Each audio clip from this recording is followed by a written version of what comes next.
সেইকাৰণেই কৈছোঁ অৰ্ণৱ, কথাবোৰ ইমান এডামেণ্ট হৈ চিন্তা নকৰিবা।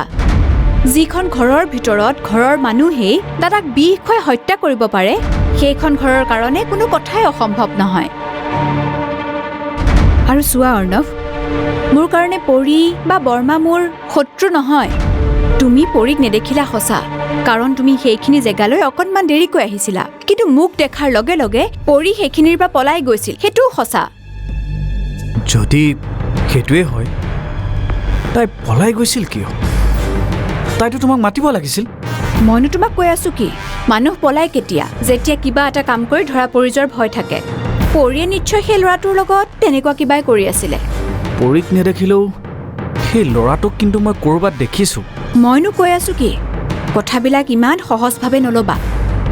আৰু এইখন ঘৰত সোমোৱা দিনৰে পৰা মই লক্ষ্য কৰিছোঁ, এই ঘৰখনৰ বাকী সদস্যবোৰতকৈ পৰী কিন্তু অলপ চালাক।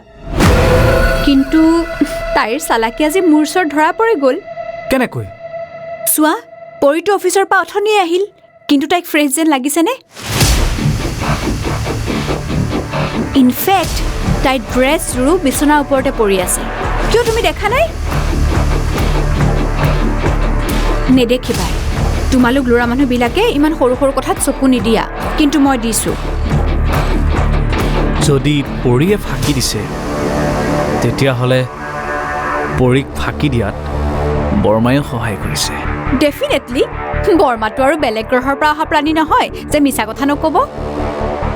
আৰু পৰীয়ে যদি কিবা ভুল কৰিছে, বৰ্মাই নিশ্চয় তাইক সহায় কৰিছে। নহ'লে পৰীৰ সুৰৰ লগত সুৰ মিলাই মিছাৰ আশ্ৰয় ল'ব কিয়?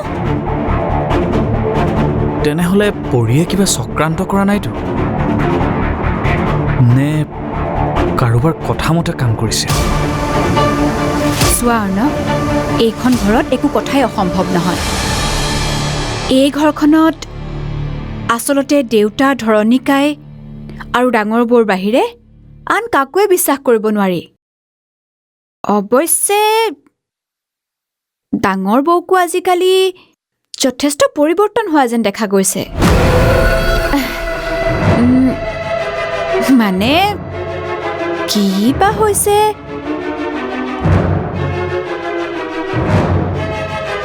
কিন্তু কিবা এটা যে হৈছে,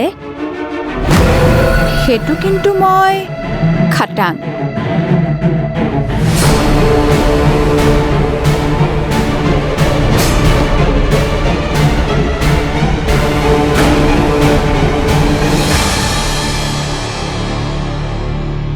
তোমাৰ আটাইতকৈ আপোন দুজন মানুহৰ দুটা মন্দিৰ, সমুদ্ৰৰ মন্দিৰ কোম্পানী আৰু মোৰ মন্দিৰ এই বৃন্দাবন। যেতিয়া এই দুটা মন্দিৰত শত্ৰুৱে আক্ৰমণ কৰি থানবান কৰিবলৈ আহিব, তেতিয়া তুমি কি কৰিবা? প্ৰশ্নটো মই তোমালৈ এৰিলোঁ।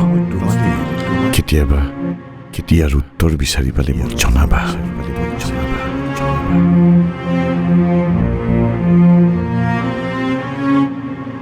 নাই, মই সলনি হ'ব লাগিব, কঠোৰ হ'ব লাগিব। দেউতাক বুজাই ক'ব লাগিব